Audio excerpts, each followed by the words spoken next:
இந்த வாயால கர்த்தருடைய வார்த்தையை நான் சொன்னேன்னா, கர்த்தருடைய வார்த்தையில என்ன பலன் இருக்குதோ அந்த பலனே இந்த வாயினால வெளிப்படும், இந்த வாழ்க்கையில வெளிப்படும். விசுவாசித்தீங்கன்னா, அதை சொல்ல ஆரம்பிச்சீங்கன்னா, நீங்க குழந்தைகளா என்ன, ஆவிக்குரிய ஜீவியத்தில் பாலகனாய் குழந்தைகளா இருந்த என்ன, அதை பற்றி பரவாயில்ல, பலன் உங்களுக்கு உண்டாயிருக்கும், வெற்றி உங்களுக்கு உண்டாகும்.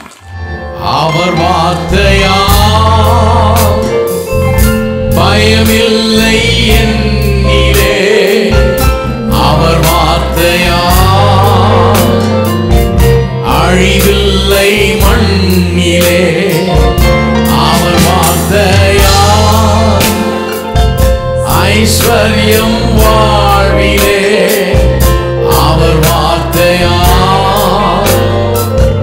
சுகமென்றும் பூவிலே, அவர் வார்த்தையா ஜெயமாய் முன்னேறுவே, அவர் வார்த்தையா மீட்பை பெற்றே, அவர் வார்த்தையா ஜெயமாய் முன்னேறுவே,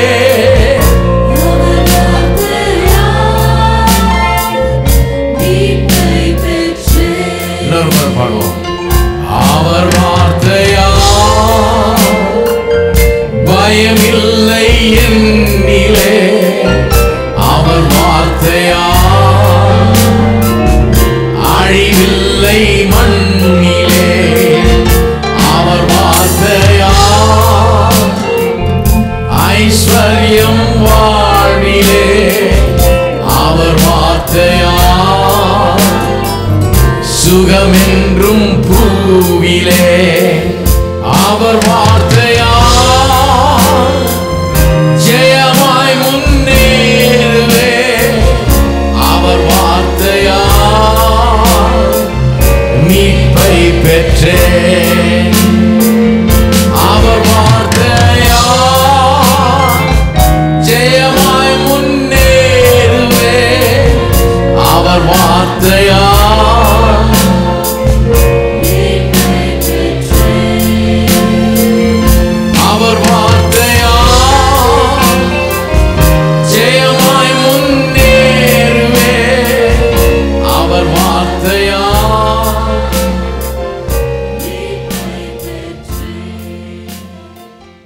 பெங்களூரு பெத்தேல் ஏஜி சபையில் சாம்பி செல்லத்துறை பேசுகிறார். நாள் ஏப்ரல் 1, 2015.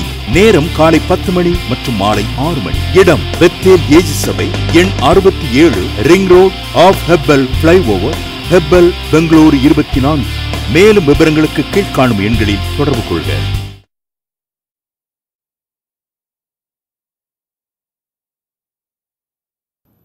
ஆள்றதுங்கிறது ஏதோ செங்கோலை பிடிச்சிட்டு ஏதோ சிங்காசனத்தில் உட்காந்துட்டு இருக்கிறது இல்லை.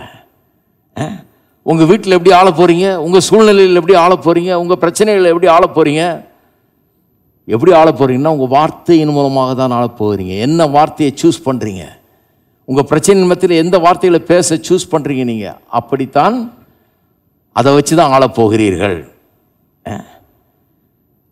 அப்போ ஆள்றதுங்கிறத நல்லா புரிந்து வைத்துக் கொள்ள வேண்டியதாக இருக்குது. சரி, 8ஆம் அதிகாரத்துக்கு சங்கீதம் 8க்கு திருப்போம். ஏன்னா அதைத்தான் எபிரேயர் 2 கோட் பண்ணுகிறது. எபிரேயர் நிருபத்தின் ஆசிரியர் எபிரேயர் 2ஆம் அதிகாரத்தில் எதை கோட் பண்ணுறாரு? சங்கீதம் 8 தான் கோட் பண்ணுறாரு. சங்கீதம் 8 வாசிப்போம். ரொம்ப அற்புதமான ஒரு சங்கீதம். மனுஷனை குறித்து, அவன் எப்படி உண்டாக்கப்பட்டிருக்கிறான் என்பது குறித்து சங்கீதக்காரன் இப்படி சொல்லுகிறான். முதல் வசனத்திலிருந்து வாசிக்கிறேன் பாருங்க. ஏன்னா 2ஆம் வசனத்தில் ஒரு முக்கியமான சத்தியத்தை சுட்டி காட்ட விரும்புகிறேன். எங்கள் ஆண்டவராகிய கர்த்தாவே, உம்முடைய நாமம் பூமி எங்கும் எவ்வளவு மேன்மை உள்ளதாக இருக்கிறது, உம்முடைய மகத்துவத்தை வானங்களுக்கு மேலாக வைத்தீர். 2ஆம் வசனத்தை கவனிங்க. பையனையும் பழிகாரனையும் அடக்கி போட தேவரீர் உம்முடைய சத்துருக்களின் நிமித்தம் குழந்தைகள் பாலகர் வாயினால் பலன் உண்டு பண்ணினீர். பையன், பழிகாரன், சத்துருக்கள் அப்படிங்கிறது பிசாசின் கிரியைகள் எல்லாத்தையும் குறிக்கிறது. அவனை அழித்து போட, அவனை அடக்கி போட, அப்படி சத்துரு அவன் தான். அவன் ஜனங்களை யூஸ் பண்ணுறான், ஆனால் அவன் தான் சத்துரு. அந்த எபிரேயர் 2ஆம் அதிகாரத்தில் பார்த்தோம் இல்லையா? 14ஆம் வசனம் போன வாரம் பார்த்தோம்.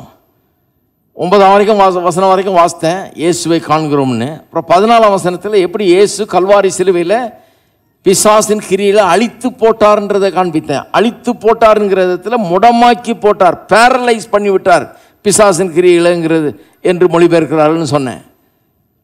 அந்த பேரலைஸ் பண்ண பிசாசு பேரலைஸ் பண்ணப்பட்டிருக்கிறான், பலனற்று கிடக்கிறான்ங்கிறத ஒவ்வொரு விசுவாசியும் காண வேணும். அதான் இயேசு சொன்னார் பாருங்க, வனாந்தரத்திலே மோசே வெண்கல சர்ப்பத்தை உயர்த்தி பிடித்தது போல மனுஷகுமாரன் உயர்த்தப்பட வேணும்னு சொன்னாரு. மோசே உயர்த்தி படுத்த வெண்கல சர்ப்பம் என்ன? பாம்பு கடிச்சது ஜனங்களை, அவங்க முரட்டாட்டத்தினால சாக ஆரம்பிச்சாங்க. மோசே ஆரோனும் போய் ஆண்டவர்கிட்ட கேட்குறாங்க. ஆண்டவர் என்ன சொல்றாரு? ஒரு கம்பத்தை எடுத்து அதில் வெண்கலத்தில் ஒரு சர்ப்பத்தை செஞ்சு அதில் வச்சு தூக்கி பிடி, நோக்கி பார்த்து சுகமடையிட்டோன்னாரு. பாம்பு கடிச்சிட்டு இருக்குது, இதை நோக்கி பார்த்து சுகமடைந்தார்கள் எல்லாரும். அதில் என்னன்னா, அந்த கம்பமும் அந்த வெண்கல சர்ப்பமும் சிலுவையும் சிலுவையில் தொங்கின இயேசுவையும் குறிக்கிறது. ஏன்னா இயேசுவே சொல்லுகிறார், நான் உயர்த்தப்படும் போது எல்லாரையும் நான் இழுத்து கொள்வேன்றார். அந்த மோசே கம்பத்தில் வெண்கல சர்ப்பத்தை உயர்த்தினது போல, கம்பத்தில் வச்சு உயர்த்தினது போல நானும் உயர்த்தப்படுவேன்னு தம்முடைய சிலுவை மரணத்தை பற்றி அப்படி சொல்றாரு பாருங்க. நிறைய பேருக்கு என்னன்னா, அட இயேசு சிலுவையில் மரித்தது சரி, ஆனால் அதை ஏன் சர்ப்பத்துக்கு அடையாளமாக அவரை சித்தரிக்கணும்? சர்ப்பத்துக்கு அவருக்கு என்ன சம்பந்தம் இருக்குது? சம்பந்தம் இருக்குது சில விஷயங்கள்ல. எப்படி என்று சொன்னால், அது ஒரு சபிக்கப்பட்ட ஜந்து. மனுஷன் பாவத்தில் விழுந்து போன போது அந்த சர்ப்பம் பிசாசினால் பயன்படுத்தப்பட்டதனால் பிசாசு சபிக்கப்பட்டது. அது உங்களுக்கு தெரியும். அன்றையிலிருந்து இன்றைய வரை சபிக்கப்பட்ட ஒரு ஜந்துவாக அது இருக்கிறது. அப்ப சாபத்துக்கு அடையாளமாக அது இருக்குது. சிலுவையில் இயேசு தொங்கினார். எப்படி தொங்கினார்? நம்முடைய பாவம் சாபம் எல்லாத்தையும் சுமந்தவராக தொங்கினார். மரத்திலே தூக்கப்பட்டவன் எவனும் சபிக்கப்பட்டவன் என்று எழுதியிருக்கிறபடி கிறிஸ்து நமக்காக சாபமானார். அதை குறிக்குது. அதை எப்படி சித்தரிக்கிறது? பழைய ஏற்பாட்டில் சிலுவையை சித்தரிக்கிறாங்க பல விதத்தில். ஒரு விதம் என்னன்னா, கம்பத்திலே தூக்கி வைக்கப்பட்ட வெண்கல சர்ப்பம். அந்த சர்ப்பத்தை பார்க்கும்போது எப்படி இயேசு நமக்காக சாபமானார்ங்கிறத அது முன்னறிவிக்கிறது, சித்தரிக்கிறது, நிழலாட்டமாக இருக்கிறது. அதற்கு சாபமானார் என்பது மட்டும் இல்லை, நம்முடைய பாவத்தை சுமந்து நமக்காக சாபமானார்ங்கிறது மட்டும் இல்லை, எப்படி பிசாசின் வல்லமை அழிக்கப்பட்டு சிலுவையின் மூலமாக பிசாசு முடமாக்கப்பட்டான் என்பதும் அங்கே காண்பிக்கப்படுகிறது. அதான் காமிச்ச போன வாரம். பிசாசு முடமாக்கப்பட்டவன் சொன்னேன் இல்லையா?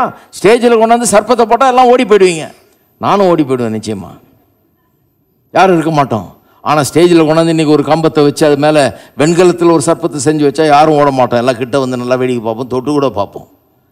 ஏன்னா அந்த வெண்கலத்தில் இருக்கிற சர்ப்பம் ஒன்றும் பண்ண முடியாது. ஏன்னா அது வெறும் பொம்மை, அவ்வளோதான். அது ஒன்றும் விஷம் இல்லை, அதில் அது ஒன்றும் பெரிய தீங்கு ஒன்று நமக்கு வந்துட முடியாது. அதன் மூலமாக யாரும் ஓட போகிறதில்லை. அந்த வெண்கல சர்ப்பம் எதை காட்டுகிறதுன்னு சொன்னேன்? வெறும் சாபமான இயேசுவை மட்டுமல்ல, பிசாசு எப்படி முடமாக்கப்பட்டு விட்டான், அவனுடைய வல்லமைகள் எப்படி அழிக்கப்பட்டிருக்கிறது, இயேசு அவனை மேற்கொண்டு ஜெயித்து அவன் மீது வெற்றி சிறந்திருக்கிறார் என்பதற்கு அது ஒரு அடையாளமாக இருக்கிறது. சபையில் இன்றைக்கு இயேசுவை பிரசங்கிக்கும் போதெல்லாம் இயேசுவை அந்த கம்பத்திலே வெண்கல சர்ப்பத்தை மோசே உயர்த்தினது போல இன்றைக்கு உயர்த்தி பிடிக்கிறோம், தூக்கி காண்பிக்கிறோம். எப்படி காண்பிக்கிறோம்? இயேசு சாபமானார்ன்றதை காண்பிக்கிறோம், நம்முடைய பாவத்தை சுமந்தார்ன்றதை காமிக்கிறோம், நமக்காக சாபமானார், நம்முடைய சாபத்தை எடுத்துக்கிட்டார்னு காமிக்கிறோம், நம்முடைய நோயை சுமந்தார்னு காமிக்கிறோம், நம்முடைய தரித்திரத்தை சுமந்தார்னு காமிக்கிறோம். அதான் சாபம்.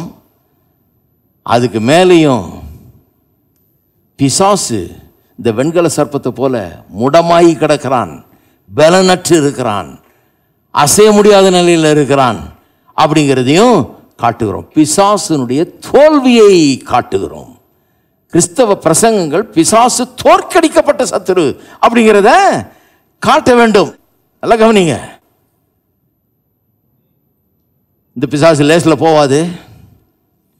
இதுக்கு 7 செவ்வாய்க்கிழமை உபவாசம் இருந்து 7 தடவை வீட்டை சுற்றி தண்ணி தெளிச்சு ஏதோ எல்லாம் பண்ணுன்னு சொல்கிற பிரசங்கம் பிசாசை மகிமைப்படுத்துகிற பிரசங்கம். அவன் என்னமோ பெரிய இது மாதிரி.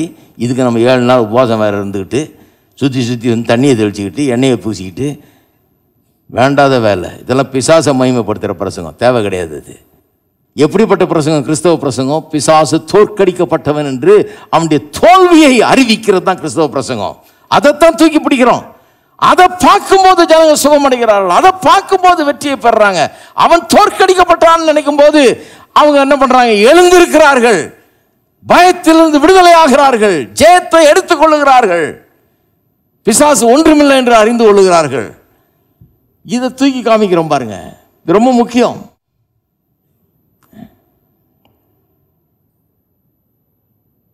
அப்ப சத்துரு, இந்த சத்துருன்றதுக்காக தான் சொன்னேன். 2ஆம் வசனத்தில் பாயங்கன் பழிகாரன் சத்துருன்னு இருக்கு இல்லையா, அவனை அடக்கி போட கர்த்தர் ஒரு வழி வச்சிருக்காராம். என்ன வழி? குழந்தைகள் பாலகர் வாயினால் பலன் உண்டு பண்ணினீர். அது என்னது? குழந்தைகள் பாலகன் வாயினால் பலன் உண்டு பண்ணினீர்னு என்ன அர்த்தம்? 6 மாசம் குழந்தை வாய் திறந்ததா சொல்ல போதா? அதையா சொல்லியிருக்குது? குழந்தை கூட பேசணும் சொல்லியிருக்குது. குழந்தை பேசணும்னா 2 வருஷம் ஆகணுங்க. அம்மா அப்பான்னு சொல்லி சில வார்த்தைங்க சொல்றதுக்கே கிட்டத்தட்ட 2 வருஷம் ஆனால் தான் 4 வார்த்தையா சொல்லுது இல்லையா? குழந்தைகள் பாலகன் வாயினால் என்னத்த பலனை, அதான் வாயில பலனை வச்சுட்டாராம். யாருடைய வாயில? குழந்தைகள் பாலகனுடைய வாயில பலனை வச்சுட்டாரு. எதுக்கு? சத்துருக்கள் நிமித்தமாக. சத்துரு இருக்கிறானே, அந்த சத்துரு நிமித்தமாக அவனை தோற்கடிக்கும்படியாக. அவரை வனாந்தரத்திலே சோதனையின் போது அவனை தோற்கடிச்சார். சிலுவையில் ஏறி அவன் மேல வெற்றி சிறந்தார், அவனை முடமாக்கினார். அவன் தினந்தோறும் உங்ககிட்ட தோல்வி அடைய வேண்டும், உங்கள்கிட்ட அடிபட வேணும், உங்கள்கிட்ட மிதிபட வேண்டும் என்பது அவருடைய சித்தம். நீங்க அவரை தினந்தோறும் தோற்கடிக்க வேண்டும் என்று சொல்லி, ஆகவே என்ன பண்ணிட்டாரு? குழந்தைகள் பாலகர் வாயிலே பலத்தை உண்டு பண்ணினார். கடவுள் இப்படி பண்ணிட்டாரு. இதுதான் சிஸ்டம். என்ன சிஸ்டம்? பிசாசை தோற்கடிக்கிறதுக்கு பெரிய வரம் பெற்ற தேவதாசர் இல்ல. குழந்தைகள் பாலகன்றது நீங்க இன்னைக்கு ரட்சிக்கப்பட்டு 2 நாள் தான் விசுவாசியாவே இருக்கலாம், நீங்க பரவாயில்ல. ஆனா ஒரு காரியத்தை புரிஞ்சுங்க, கர்த்தர் வாயில தான் ஆவிக்குரிய பலனை வச்சிருக்கிறாரு, சக்தியை வச்சிருக்கிறாரு, வெற்றியை வச்சிருக்கிறாரு. கர்த்தருடைய வார்த்தை எடுத்து வாயால சொன்னா, அந்த வாயால நான் அறிக்கையிட்டால், இந்த வாயால கர்த்தருடைய வார்த்தையை நான் சொன்னேன்னா, கர்த்தருடைய வார்த்தையில என்ன பலன் இருக்குதோ அந்த பலனே இந்த வாயினால வெளிப்படும், இந்த வாழ்க்கையில வெளிப்படும். விசுவாசித்தீங்கன்னா, அதை சொல்ல ஆரம்பிச்சீங்கன்னா, நீங்க குழந்தைகளா என்ன, ஆவிக்குரிய ஜீவியத்தில் பாலகனாய் குழந்தைகளா இருந்த என்ன, அதை பற்றி பரவாயில்ல, பலன் உங்களுக்கு உண்டாயிருக்கும், வெற்றி உங்களுக்கு உண்டாகும். பெரிய வரம் பெற்ற தேவதாசரை நாடி போட வேண்டியதில்லை, நீங்க அங்கேயும் ஓடி அலைய வேண்டியதில்லை. நீங்க கர்த்தருக்கு மகிமை எப்படிங்க? பெரிய வல்லமுள்ள தேவதாசன் ஏதோ பிசாசு என்னத்தையோ பண்ணிட்டாருன்னு அப்படி கிடையாது. உங்க கையில பிசாசு உதப்படணும், அதுதான் கர்த்தருக்கு மகிமை. ஹலோ, இருக்கிறீங்களா? உங்க கையில் இல்ல, உங்க வாயால, உங்க வார்த்தையால, உங்களுடைய விசுவாசத்தால, உங்களுடைய அதிகாரத்தினால பிசாசு மிதிபட வேணும் என்பதுதான் கர்த்தருடைய சித்தமாக இருக்குது. குழந்தைகள் பாலகன் வாயிலே பலத்தை, God has ordained strength in the mouth of babes and sucklings என்று ஆங்கிலத்தில் வருது. ordained அப்படின்னா கர்த்தர் இதுதான் மெத்தட்னு வச்சிட்டார். மெத்தட் என்ன? பிசாசை ஜெயிக்கிற மெத்தட் என்ன? பிசாசை மேற்கொள்ளுகிற மெத்தட் என்ன? மெத்தட் வேற ஒன்றும் இல்லை. பெரியவர்களாக இருந்தாலும் சரி, சிறியவர்களாக இருந்தாலும், யாராக இருந்தாலும் சரி, ஆவிக்குரிய ஜீவியத்தில் கடைக்குட்டி சாதாரண இன்னைக்கு நான் இப்போ தாங்க ஆண்டவரையே தெரிஞ்சுக்கிட்டேன்னா கூட பரவாயில்ல. இயேசு சிலுவையில் என்ன செய்தார் என்பதை அறிந்து கொண்டு, தூக்கி பிடிக்கப்பட்டிருக்கிற இயேசுவை கண்டு, பிசாசு அங்கே தோற்கடிக்கப்பட்டிருக்கிறான் என்பதை அறிந்து, வாயினால் அதை சொல்லி சொல்லி சொல்லி அவனை தினந்தோறும் தோற்கடிக்க வேண்டும். அதுதான் கர்த்தர் ஏற்பு பண்ண வழி. சரி, மேலும் வாசிப்போம். உமது விரலின் கிரியாகிய உம்முடைய வானங்களையும் நீர் ஸ்தாபித்த சந்திரனையும் நட்சத்திரங்களையும் நான் பார்க்கும்போது, மனுஷனை நீர் நினைக்கிறதற்கும் மனுஷகுமாரனை நீர் விசுவாசிக்கிறதற்கும் அவன் எம்மாத்திரம் என்கிறேன்.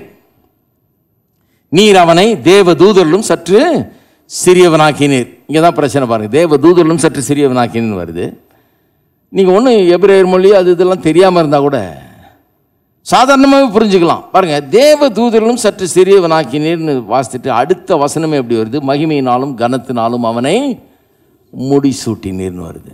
ரெண்டும் ஒத்தே போகாது. தேவ தூதரிலும் சற்று சிறியவன் ஆக்கிட்டு அப்புறம் கனத்தினாலும் மகிமையினாலும் அவனை முடிசூட்டினீர்னு எப்படி சொல்ல முடியும்? அவன் உண்மையாகவே கனத்தினாலும் மகிமையினாலும் முடிசூட்டப்பட்டிருந்தா தேவ தூதரில் காட்டுற சிறியவனா அப்படி இருப்பான்? ரெண்டும் பொருந்தவே இல்லை. பாருங்க, அதிலே தெரிஞ்சிருது இந்த அர்த்தம் சரியில்லைன்னு. அது மட்டும் இல்லாமல் எபிரேய மொழியில் போய் பார்த்தீங்கன்னா, தேவதூதர்னு மொழிபெயர்க்கப்பட்டிருக்கிற இந்த வார்த்தை எந்த எபிரேய பாஷையில் ஈலோஹிம் என்கிற வார்த்தையிலிருந்து மொழிபெயர்க்கப்பட்டிருக்குது. ஈலோஹிம் என்கிறது தேவனை குறிக்கிற வார்த்தை. ஆதியாகமம் 1:1 அந்த ஈலோஹிம்ங்கிற வார்த்தை வருது. எங்க? ஆதியிலே தேவன் வானத்தையும் பூமியும் உண்டு பண்ணார்ன்றது அந்த தேவன்ற வார்த்தை ஈலோஹிம்ன்ற வார்த்தையிலிருந்து தான் வருது. அதைத்தான் இங்கே தேவதூதர்கள் அப்படின்னு ஆக்கிட்டாங்க. தேவதூதர்களும் சற்று சிறியவராக்கினேன்னு. ஏன்னா தேவனிலும் சற்று சிறியவராக்கினேன்னு மொழிபெயர்க்கணும். மொழிபெயர்த்தா எல்லாருக்குமே ஒரு மாதிரி இருக்கும். என்னடா அது தேவனிலும் சற்று, அது நம்பவே முடியல அவங்களால, அது ஜீரணிக்கவே முடியல நிறைய பேருக்கு. ஆகவே தேவதூதர்களும் சற்று சிறியவனாக்கினார். அதே மாதிரி தான் எபிரேயர் 1 கூட பாருங்க, எபிரேயர் 2 கூட பாருங்க, இதே கோட் பண்ணுறாரு. அவர் எங்கே கோட் பண்ணுறாரு? எபிரேயர் 2 கோட் பண்ணுறாரு, தேவதூதர்களும் சற்று சிறியவராக்கிறார். ஆனால் 1 பார்த்தீங்கன்னா தேவதூதரை காட்டிலும் அவர் பெரியவர்னு சொல்கிறார். யாரை? இயேசுவை. தேவதூதரை காட்டிலும் அவர் பெரியவர்னு சொல்கிறாரு. தேவதூதர் பணிவிடை ஆவிகள், ரட்சிப்பை சுதந்திரிக்க போகிறவர்களுக்கு பணிவிடை செய்யும் ஆவிகள்னு 14 சொல்லுது. மோசையை காட்டிலும் பெரியவர் இயேசு, தேவதூதரை காட்டிலும் பெரியவர் அப்படின்னு எல்லாத்த காட்டிலும் பெரியவர்ன்றதான் பாயிண்ட்டே 1 எல்லாத்த காட்டிலும் பெரியவர்னு சொல்லிட்டு தேவதூதரை காட்டிலும் பெரியவர்னு குறிப்பாக சொல்லிட்டு 2 வந்து தேவதூதரை காட்டிலும் சரி சிறியவனாகிறேன்னு சொல்ல முடியுமா? கான்டெக்ஸ்ட் படி அது பொருந்தாது. பெரியவர்னு இப்போதான் சொன்னார், 2 எப்படி சிறியவர்னு சொல்ல முடியும்? நான் சொல்லுகிறேன், தேவதூதர் காட்டிலும் சற்று சிறியவர் அல்ல, தேவனை காட்டிலும் சற்று சிறியவனாக தான் மனுஷனை உண்டு பண்ணினார். நம்பர் 2 மனுஷன் வந்து என்னது? நம்பர் 2. நம்மெல்லாம் தேவதூதரை காட்டிலும் பெரியவங்களா? நம்ம தேவதூதரை பார்த்தா வணங்கிக்கிறது உண்டு. இப்போ இவர் நம்ம தேவதூதரெல்லாம் நமக்கு பணிவிடை செய்கிறாங்கன்றாரு. பைபிளில் இருக்கிறது தாங்க சொல்கிறேன். ஒருத்தர் சொல்கிறாரு, வேறு யாராவது இப்படி நம்புகிறாங்களையா? நீங்கள் தான் இப்படி சொல்கிறீங்க, வேறு யாராவது இருக்கிறாங்களா? இன்னொருத்தர் இருக்கிறார், காமிக்கிறவாங்க. அவர் பேர் இயேசு. யோவான் 10 திருப்புங்க, 30 பாருங்க. நானும் பிதாவும் ஒன்றாயிருக்கிறோம் என்றார் இயேசு. சொல்றாரு, நானும் பிதாவும் ஒன்றாயிருக்கிறோம் என்றார். நான் அவர் ஒன்றுன்றார். என்ன பெரிய சண்டை வந்துடுது பாருங்க. அதனால யூதர்களுக்கு ஒரே எரிச்சல், கோபம். ஏன்னா தேவனோடு தன்னை சமமாக்கிக்கிறாரு இவர். தேவன் இவர் ஒன்னா? தேவன் யார், இவர் யார்? இது நாசரேத்து ஊரான், எப்படி சொல்லலாம்? அப்படி ஒரு மனுஷன் எப்படி சொல்லலாம் அப்படின்னு சொல்லி ஒரே கோபம். அடுத்த வசனம் பாருங்க. அப்பொழுது யூதர்கள் மறுபடியும் அவர் மேல் கல்லெறியும்படி கல்லுகளை எடுத்துக்கொண்டார்கள். இயேசு அவர்களை நோக்கி, நான் என் பிதாவினால் அநேக நற்கிரியைகளை உங்களுக்கு காண்பித்தேன், அவைகளில் எந்த கிரியில் நிமித்தம் என் மேல் கல்லெறிகிறீர்கள் என்றார். யூதர்கள் அவர்களுக்கு பிரதியுத்தரமாக, நற்கிரியை நிமித்தம் நாங்கள் உன்மேல் கல்லெறிகிறதில்லை, நீ மனுஷனாய் இருக்க உன்னை தேவன் என்று சொல்லி இவ்விதமாய் தேவதூஷணம் சொல்லுகிறபடியினால் உன்மேல் கல்லெறிகிறோம் என்றார்கள். பா, நல்ல கிரியை செஞ்சதுனால கல்லெறியில, ஒரு மிஸ்டேக் பண்ணிட்ட. மனுஷனாக இருந்துக்கிட்டு தேவன் என்று உன்னை சொல்லிக் கொள்ற. எப்போ சொன்னார் இவர் தேவன்? இவர் என்ன சொல்றாரு? தேவனும் நானும், பிதாவும் நானும் ஒன்றாக இருக்கிறோன்றாரு. அவங்க உடனே தேவன் என்று நீ உன்னை சொல்லிட்ட, இவ்விதமாய் தேவதூஷணம் சொல்லுகிறபடினால் உண்மையில் கல்லெறிகிறோம் என்றார்கள். இயேசு அவர்களுக்கு பிரதித்திரமாக, இப்போ கவனிங்க, அவங்களுக்கு பதில். இயேசு அவர்கள் பிரதித்திரமாக, தேவர்களாய் இருக்கிறீர்கள் என்று நான் சொன்னேன் என்பதாய் உங்கள் வேதத்தில் எழுதியிருக்கவில்லையா?